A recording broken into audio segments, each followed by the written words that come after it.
A maioria dos primeiros adventistas se opunham a qualquer tipo de organização eclesiástica acima de um nível congregacional. A pregação da volta de Cristo em 1843 ou 44 contradizia frontalmente o ensino das igrejas da época de que Cristo voltaria depois de um período de 1000 anos. Até o início da década de 1840, os mileritas tiveram acesso a todos os púlpitos de igrejas e denominações. Mas em torno de 1843, as coisas começaram a mudar. Eles começaram a ser muito ridicularizados e tiveram que optar entre crer na breve volta de Cristo, como pregava Miller, ou crer como criam suas igrejas. Foi nesse contexto que Carlos Fitt, um ministro millerita, começou a pregar com base em Apocalipse capítulo 18 a respeito de Babilônia. Ele dizia de que Babilônia é o anticristo e todo aquele que se opõe ao reino pessoal de Cristo é o anticristo. Todas aquelas igrejas que haviam rejeitado a mensagem da breve volta de Jesus deveriam agora ser abandonadas. Isso deu um argumento muito forte para que os primeiros adventistas saíssem dessas igrejas antes que terminasse o tempo da graça, como eles pensavam em 1843.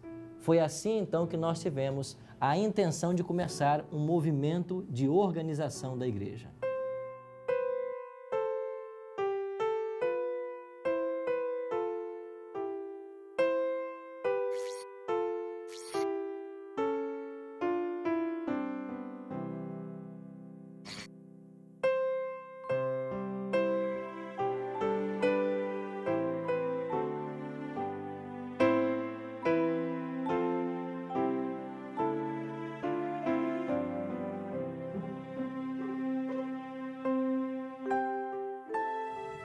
Bem-vindos à sede mundial da Igreja Adventista do Sétimo Dia.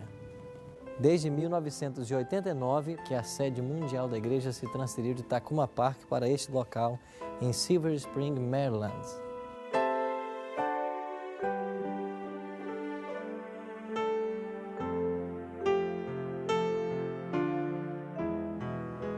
De 1863 a 1903, a sede da Igreja Mundial permaneceu em Battle Creek. De 1903 a 1989 foi em Takoma Park, aqui mesmo em Washington. E de 1989 para cá, a igreja funciona nesse prédio. Amplos escritórios atendem a todos os setores mundiais da igreja. A Igreja Adventista é hoje uma igreja mundial. Desde que foi organizada em maio de 1863, com apenas 3.500 membros, ela chega hoje ao número de mais de 14 milhões de membros. Na primeira assembleia que nós tivemos para nomear o presidente da Igreja Mundial, foi escolhido então o pastor John Byton como presidente. Depois veio o pastor Tiago White, depois o pastor Andrews, depois George Butler, depois Olsen, depois pastor Irving, depois pastor R.G. Daniels, depois o pastor Spicer, pastor Watson, pastor McLean, pastor Branson, pastor Figger, Robert Pearson, Neil Wilson, Robert Falkenberg e hoje o nosso atual presidente é o pastor Ian Paulsen, que desde 1999 tem liderado a igreja. E aqui nos escritórios da Conferência Geral trabalha o pastor Paulsen. E desta sala, ele ajuda a coordenar o trabalho de mais de 2.000 pastores apenas no Brasil e milhares de outros pastores em todo o mundo. Muito obrigado, pastor, por ter nos cedido essa entrevista. Pastor, por que é importante uma estrutura organizacional para a igreja hoje? Estou feliz por estar com você para esta gravação, para esta entrevista. Porque temos uma organização. Porque ao redor do mundo, como uma família global, somos cerca de 23 a 24 milhões de pessoas. E para fazer a obra de Deus, se requer muita energia, muitas ideias, e se não houver organização, haverá caos. Ideias e energias necessitam ser coordenadas. Para funcionarem juntas, precisamos planejar e pensar em conjunto. Se cada um corresse ou seguisse o seu próprio caminho, sem referências, e isso serve para qualquer organização, nós teríamos o caos. Temos que planejar tudo para o melhor uso para o Senhor. Por isso, necessitamos de organização. Pastor, como está a presença da Igreja Adventista no mundo hoje? Nossa igreja é uma igreja global. Estamos atuando em mais de 200 países no mundo, mas o seu crescimento, a sua força, não é por igual em todo o mundo. América do Sul, América Latina, é uma área onde temos a igreja em crescimento muito forte. Mas também cresce forte no continente africano. Uma grande parte de nossa família global está na África, mas também em outros lugares, como a Ásia. Por exemplo, na Índia e também na China. A igreja está se expandindo, está crescendo. É verdade, pois é uma igreja família global. Pastor Paulsen, quais são os maiores desafios enfrentados pela igreja hoje? Creio que os maiores desafios que enfrentamos podem ser classificados em 2 ou 3 categorias relacionadas com a nossa missão.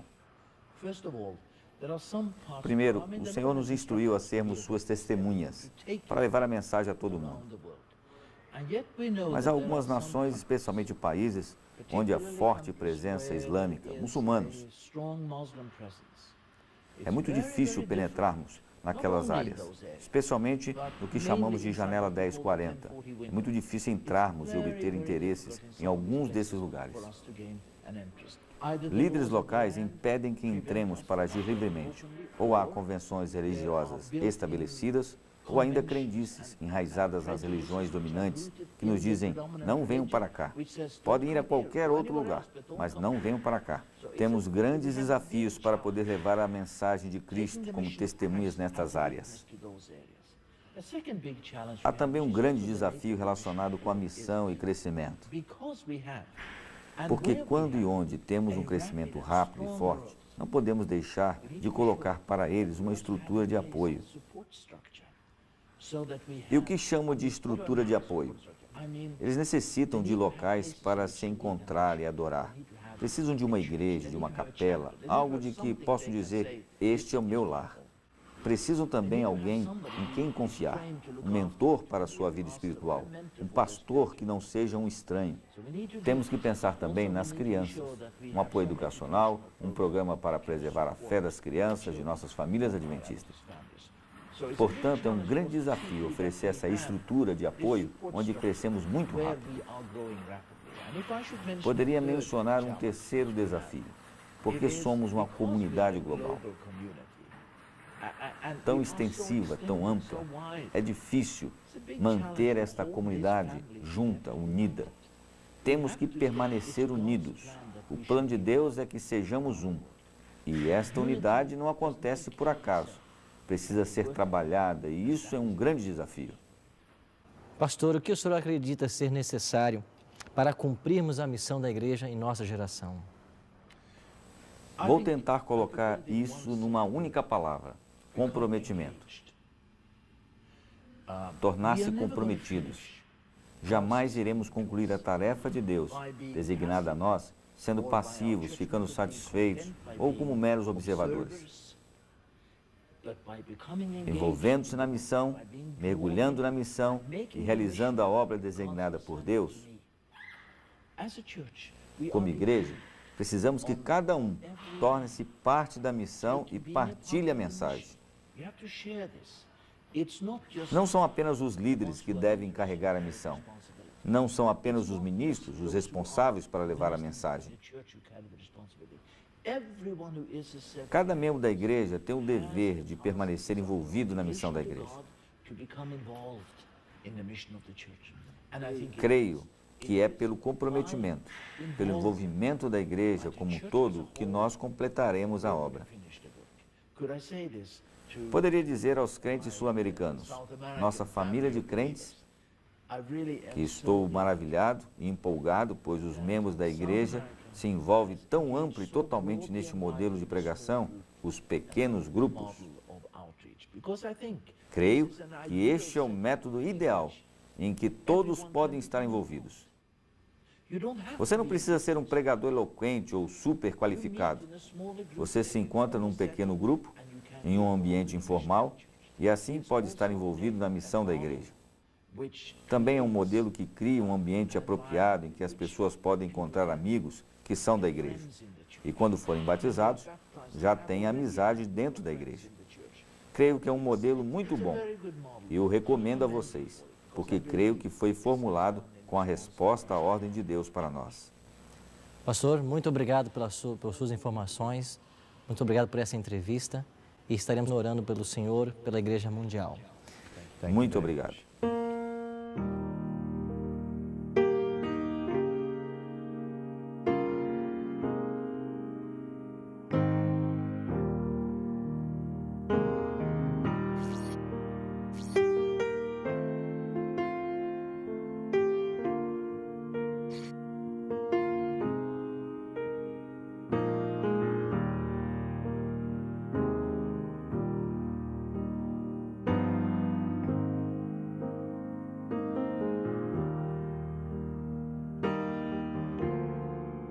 Nós estamos dentro da primeira igreja adventista oficialmente organizada no mundo, a Igreja de Parkville, que em janeiro de 1861 foi oficialmente organizada.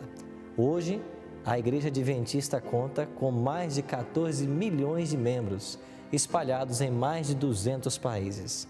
Mas o processo organizacional da Igreja Adventista não foi tão simples como alguns pensam. Pastor Tim, logo no início da organização da igreja, havia um forte senso contra a organização? Com certeza. Em fevereiro de 1844, um líder milerita chamado George Storrs, ele escreveu um artigo que se tornaria muito influente. E nesse artigo ele disse que nenhuma organização ou nenhuma igreja poderia se organizar por vontade humana sem que se tornasse Babilônia no momento de sua organização. Isso inibiu muitos dos membros da futura Igreja Adventista do Sétimo Dia de qualquer passo na direção de uma organização. Além disso, nós devemos reconhecer que, por exemplo, Tiago White e José Bates e alguns outros vieram da Conexão Cristã. E a Conexão Cristã era uma denominação que não aceitava qualquer tipo de organização acima do nível da igreja local. Então, esses fatores ali inibiram um processo de organização, mas chegou um ponto no qual o próprio Tiago White confessou que o fato de nós não termos uma organização deixou a situação da igreja num estado de um pouco de confusão, quase que como de Babilônia. Então, pastor, quais foram os passos que foram dados nesse processo para se organizar a igreja? O processo de organização da Igreja Adventista do Sétimo Dia tem duas fases bem distintas. A década de 1850 foi o período de organização interna das congregações, com a eleição de diáconos, anciãos, tesoureiros e alguns outros cargos.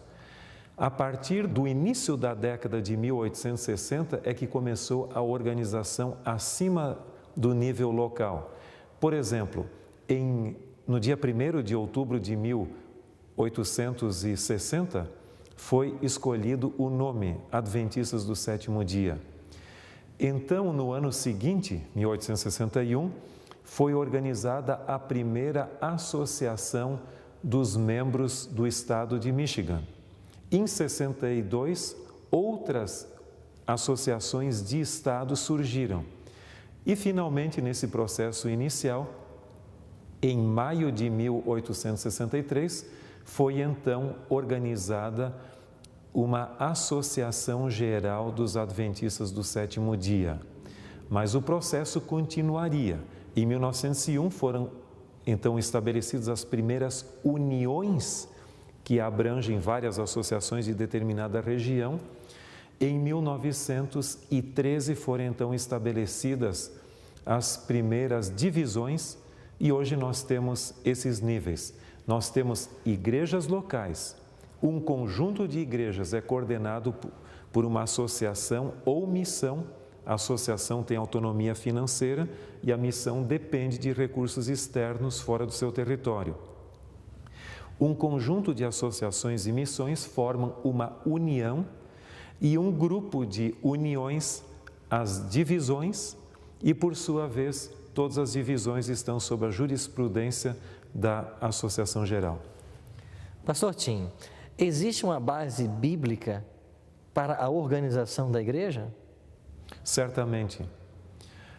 O povo de Deus no Antigo Testamento era tremendamente organizado. Basta nós lermos um pouco como funcionava ali o sistema israelita. Você tinha levitas, sacerdotes, sumo sacerdote e também por vezes profetas. E nós temos uma grande organização. Se você ler, por exemplo, Números capítulo 2, você vai ver que até a maneira como os israelitas acampavam dentro das suas tribos e as tribos ao redor do santuário ou da tenda da congregação, era tudo planejado. No Novo Testamento, nós temos a história de uma igreja ainda incipiente, que estava nos seus primórdios.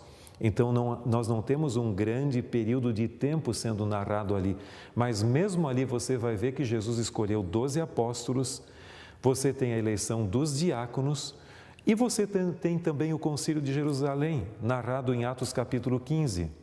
Então, você vai ver que passos já aparecem ali no livro de Atos da organização da igreja.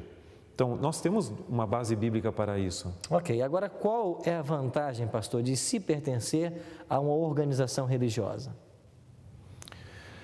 Para responder a sua pergunta, um dos pontos mais importantes seria dizer o que seria de um grupo de crentes sem organização. Com todo respeito, seria uma bagunça praticamente. Então, nós precisamos de organização para mantermos uma ênfase missionária mundial. Deve haver um fluxo financeiro que ajude a manter lugares mais pobres. Então, associações, por exemplo, com maior recursos financeiros, eles poderão enviar recursos para lugares mais pobres. Também uma coordenação dos esforços missionários, para que lugares ainda não atingidos possam receber a mensagem do Advento. Em resumo, a organização existe com dois grandes propósitos básicos. O primeiro deles é manter a unidade doutrinária da fé. E o segundo deles é facilitar o cumprimento da missão mundial da Igreja. E a missão mundial da igreja foi dada por Cristo a todos nós, no Ide e pregar o Evangelho. Graças a essa missão mundial que a igreja tem, nós partimos em 1863 com 3.500 membros, 125 igrejas e pouco mais de 30 pastores para uma igreja hoje presente em mais de 200 países. A organização da igreja foi fundamental para o cumprimento da missão. E hoje nós encaramos os níveis organizacionais como uma providência divina nesse sistema representativo para permitir que o Evangelho de Cristo alcance a todas as nações e para que Jesus logo volte. Não é um privilégio para mim e para você pertencer a esta organização? Não é bom saber como que Deus está dirigindo a sua igreja passo a passo? E Ellen G. White tem um texto fabuloso onde ela nos diz que nada nós temos que temer quanto ao futuro, a menos que nos esqueçamos da maneira como o Senhor nos guiou no passado e nos tem conduzido até o presente. Que os nossos olhos possam estar fitos em Jesus, que a nossa confiança esteja nessa igreja, que hoje é uma igreja militante, mas em breve será triunfante e, sobretudo, que nunca nos esqueçamos de que essa igreja é a menina dos olhos de Deus e como menina de seus olhos, Ele vela por ela 24 horas e em breve vai voltar para buscar a todos nós. Minha decisão de hoje é que, compreendendo a maneira miraculosa como Deus conduziu a organização de sua igreja, desejo pertencer ao corpo de Cristo e também ajudar na pregação do Evangelho, preparando um povo para a breve volta de Jesus. E farei isso com todo empenho e com muita alegria. Se esta é a sua decisão, ore comigo agora. Grande Deus e amorável Pai que habita nos altos céus, muito obrigado por vermos a Tua mão poderosa dirigindo a organização da Tua Igreja. Muito obrigado por pertencermos ao corpo de Cristo e por termos o privilégio de partilhar do sacrifício de Jesus com aqueles que ainda não conhecem. Que nós possamos permanecer firmes nessa igreja até o dia da Tua volta. Te oramos em nome de Jesus. Amém. Entre os anos de 1844 e 1848, os adventistas haviam formulado sua doutrina característica. Eles criam na breve volta de Cristo, como ensinada por Guilherme Miller. Eles criam no ministério de Cristo no santuário celestial em duas fases, no Santo e no Santíssimo. Eles aceitaram Ellen G. White como uma verdadeira profetisa e eles agora estavam se organizando como uma igreja mundial. O próximo passo que eles deveriam então dar tem a ver com o desenvolvimento de um estilo de vida. Por isso, a reforma de saúde será precisamente o nosso tema do próximo encontro. Até lá!